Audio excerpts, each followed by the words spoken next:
Hello there, welcome to another episode of World of Tanks. And before I go any further, I have a request to make of my regular viewers. Today, that is Tuesday, the 30th of January 2018. I uploaded a video this morning, Please Sir Can I Have Some More was the title I gave it. And YouTube is reporting to me that the video is public. If I look at it logged out or through a private browser, I see it as available public, but if I look at it in my lists and filters, video manager in various places, and I have the list set to filter to public, it doesn't show.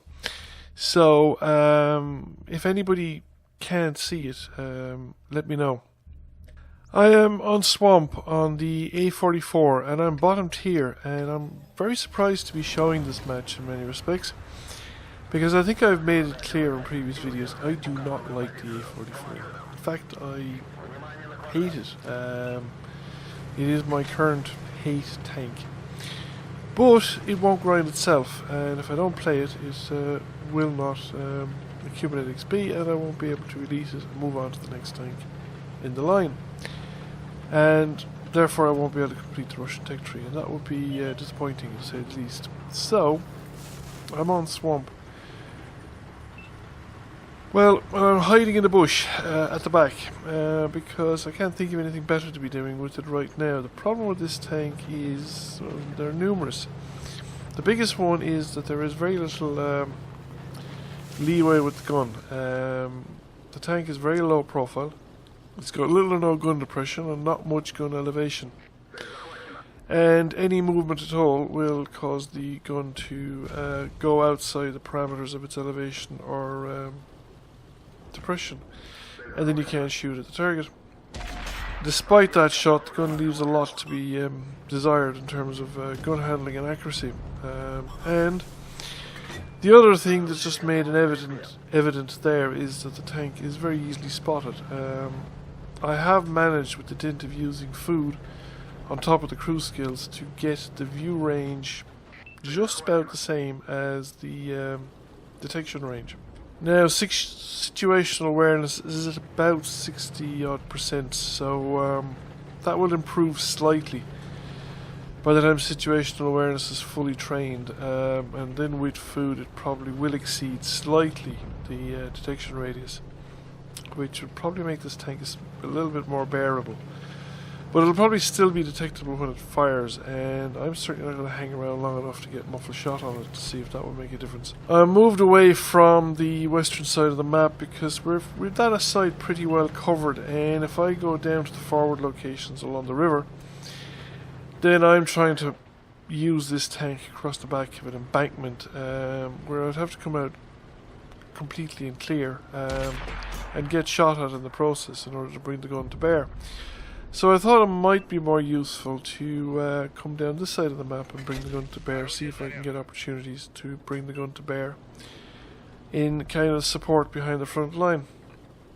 Because at least the fall of the ground is in the right direction, and the slope of the ground aids me. Now, the trouble is I'm shooting at tanks that I don't have a lot of hope of penetrating that T10. I probably could if I got the turret of the E75, but I need to be able to see him. And I need to be in a position to see him without being shot at by other tanks like the T10 or, the T10 mostly. And there's the T10 shooting at me. Still though, backing up against the side of the hill is probably my best chance of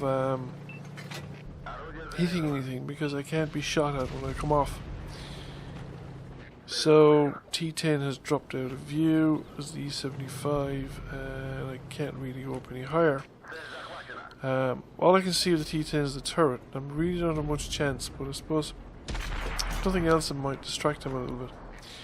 That shot remarkably went off without alerting anybody, but then I got spotted again, and the E75 has been just taken out of it. So I'm going to change my location because I'm not doing any good down there. The T10's actually getting a pounding at this point because the E75 has made things easier for our own T10, and I think you could safely say at this point in the game that I've had pretty much zero impact, and the game has swung decisively in our favour. We're 3 tanks up.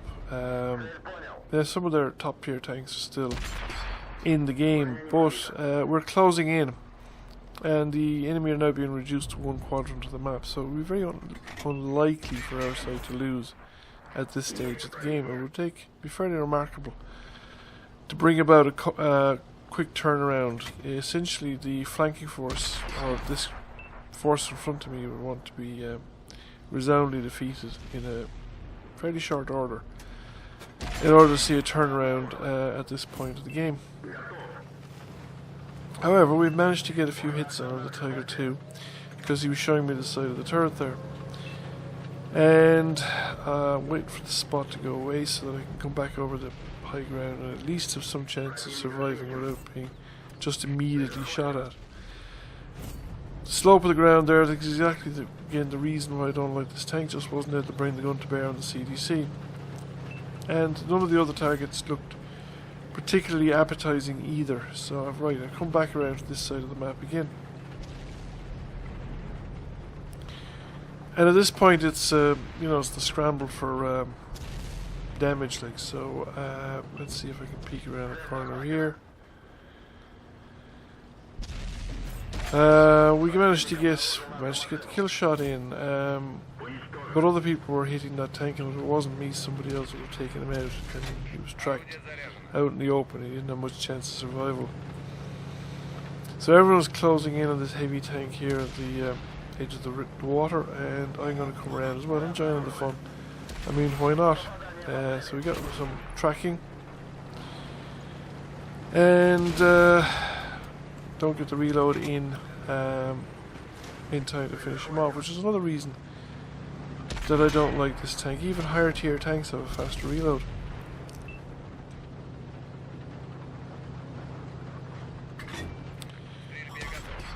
So there's the artillery. I don't have a shot at him. I have a shot at the VK4502, but chances of penetrating the front of him, you think even with premium, I don't think it's that great. I mean, theoretically it's yellow. That was with premium actually. So I need to get sides or behind. However, there are other tanks, so the opportunity does exist, and I can get up, I can get over, and we get the kill shot here as well. And the E75, I don't think he was shooting at me. He missed anyway, I think.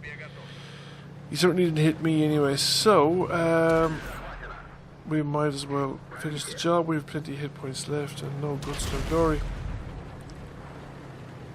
And here we have the elevation problem, but we still get a shot off, and well, I think the E75 is pretty much given up trying really, and he's ignoring me.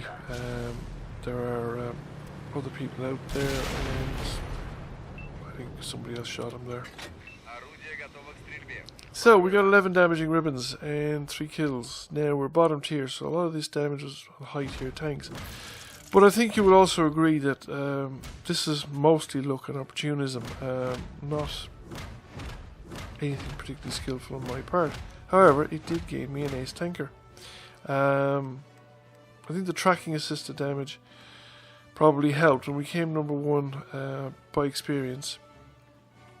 I actually finished up doing a nice piece of damage, but mostly I think it was just opportunism in the late game. We were able to do it, but the game was won at that point. So if you're lucky, yes, anyone can get an ace tanker, I think. Just make sure you're around for the end of the game. So anyway, thank you for watching. I hope you enjoyed the video. If you enjoyed the video, please consider giving it a like, and if you haven't already done so, please consider giving the channel a subscription. And I will catch you all again soon.